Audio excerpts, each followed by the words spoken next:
Oke, itu tentang password dan encrypt password ya. Berikutnya ada tentang banner MOTD atau singkatan dari banner message of the day. Kita bisa ketikkan banner di sini. Sayangnya di paket tracer hanya ada MOTD saja. Sedangkan di device aslinya tidak hanya MOTD saja, ada juga nanti banner login dan seterusnya. Oke, kita balik lagi ke sini. Message of the day. Maksudnya adalah ini untuk memberitahukan informasi atau notifikasi kepada orang yang masuk ke device, nanti ada informasi apa gitu ya. Informasi ini ada kaitannya dengan security, yaitu urusannya untuk notifikasi, memberitahukan apa ya, caution, apa bahasa Indonesianya itu, alert gitu. Kita harus memberikan statement yang menyatakan bahwa ini hanya boleh diakses oleh orang-orang tertentu. Ini bukan untuk semua orang atau dan lain-lainnya. Setelah kita ketikkan banner MOTD, caranya di sini ada line, tapi di sini ada tulisan C, banner text C, where C is delimiting character. Jadi kita bisa menuliskan kata yang tidak cuma satu line, tapi kita bisa bikin enter, katanya panjang ke bawah gitu ya, dengan keterangan bahwa ini dimulainya di mana dan akhirnya di mana. Kita harus ngasih tahu dia. Dimulainya adalah dengan karakter pertama yang kita ketikkan. Kalau kita tulis C di sini, berarti kalau ada C-nya lagi, berarti itu sudah akhir. Nah, ini lebih baik kita tidak menggunakan huruf yang biasa kita gunakan. Kalau misalnya kita gunakan C, contoh seperti ini. C, misalnya dilarang config misalnya. Nah, ini begitu kita enter, maka nanti yang masuk adalah hanya yang ini. Karena C ini dianggap sebagai delimiting character, dianggap sebagai akhir dari kata. Coba ya. Kita exit, enter. Nah, ini ada dilarang doang tulisannya. Padahal tadi kita nulis dilarang config tadi ya. C-nya dianggap sebagai delimiting character, sebagai pemberhenti awal dan akhir. Oke, kita masuk lagi. Banner MOTD. Kita misal menggunakan tanda pagar, bebas ya, karakter apapun. Yang penting karakter itu tidak ada di tulisan yang mau kita tulis. Ini spasi pun berpengaruh. Jadi kalau tidak mau pakai spasi, langsung dituliskan. Misalnya selain, saya mau tulis ke bawah ya, biar keren ya, enter. Nah, ini pada saat saya enter, itu tidak memasukkan komen. Komennya belum selesai. Dia tidak akan menyelesaikan ini selama belum ada karakter pagar di akhir. Saya masukkan lagi, tadi sudah enter ya, karyawan, enter, dilarang masuk, misal gitu. Lalu terakhir baru saya kasih tanda pagar. Kalau misalnya saya kasih tanda pagar seperti ini, ada spasinya nanti.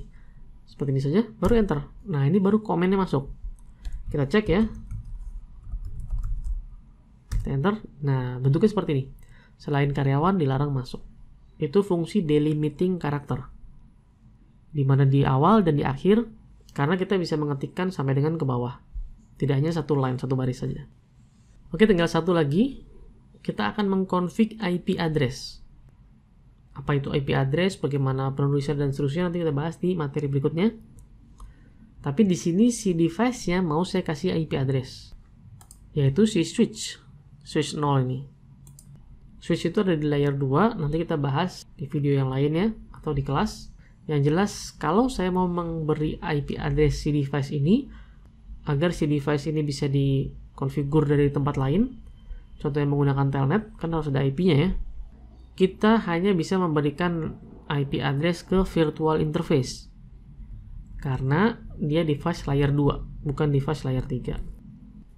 By default, switch ini punya VLAN 1. Semua interface-nya nyambung ke VLAN 1. Jadi kita akan menggunakan virtual interface VLAN 1. Urusan virtual interface nanti kita bahas di tempat lain ya.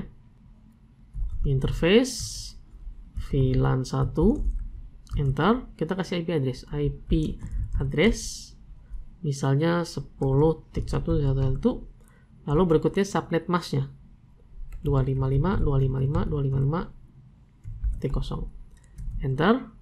Lalu kita mau verifikasi, betul nggak ini IP sudah masuk? Dengan komen, kita keluar dulu, atau pakai do ya, show IP interface. Di sini ada CR, berarti kita bisa enter langsung seperti ini. Atau show IP interface brief. Nah, ini adalah komen yang akan sering kita gunakan nanti. Show IP interface brief. Nah, di sini hanya ditampilkan brief itu simpelnya saja dari setiap interface, tidak perlu detail-detail. Kalau kita lihat di sini, VLAN 1 sudah ada IP address-nya. Tapi statusnya masih administratively down. Dengan kata lain berarti ini masih di shutdown. Kita perlu up-kan. Interface VLAN 1. Kalau di do show run, kita lihat dulu ya, running configuration. Tadi kita sudah bisa memverifikasi menggunakan show running configuration dan show IP interface brief. Kita lihat ke bawah. Ini masih more ya, masih ada bawahnya lagi. Bisa menggunakan enter untuk satu-satu atau spasi langsung semua. Bukan semua, langsung banyak. Nah, di sini di interface VLAN 1 by default sudah ada command shutdown. Kalau kita mau nyalakan, kita harus hilangkan shutdown-nya dengan cara no shutdown. Enter. Sudah. Itu cara mengkonfigurasinya, nanti kita akan coba di kelas bagaimana memverifikasi bahwa IP tersebut sudah bisa diakses. Terakhir, kita perlu save. Semua yang kita lakukan tadi, yang kita konfigurasi tadi, itu tersimpan di running configuration. Nah, running configuration ini itu tersimpan di RAM. Sama seperti komputer, kalau komputernya mati, listriknya mati, data di RAM hilang semua.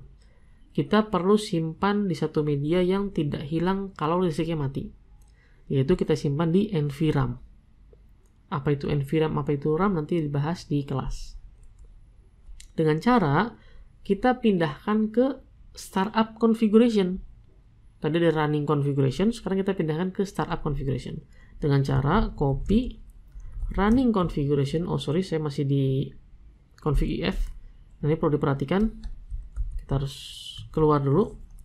Copy running configuration to startup configuration. Dengan spasi saja itu sudah menandakan bahwa kemana. Kalau kita lihat dari sini, ini ada beberapa pilihan ya, tapi kita akan masukkan ke startup configuration. Enter. Destination file name-nya apa? Lalu ada tanda seperti ini. Kurung ini, kurung kurawal atau apa namanya ini. Ini menandakan bahwa by default kalau kita enter akan dituliskan ini. Kita pilih defaultnya saja. Sudah tersimpan. Jadi kalau switch-nya terrestart, mati dan seterusnya mati listrik, itu begitu dia menjalankan switch-nya, begitu dia jalan, dia akan melihat startup configuration. Lalu mengkopikan ke running configuration. Oke, informasi lain tentang running configuration, startup configuration, dan lain kita akan bahas di kelas. Untuk materi basic Cisco CLI dan basic Cisco configuration sementara sampai di sini dulu. Ini nanti akan kepakai di materi-materi yang berikutnya. Jangan lupa dicoba. Jika ada pertanyaan, silahkan tanyakan. Terima kasih. Assalamualaikum warahmatullahi wabarakatuh.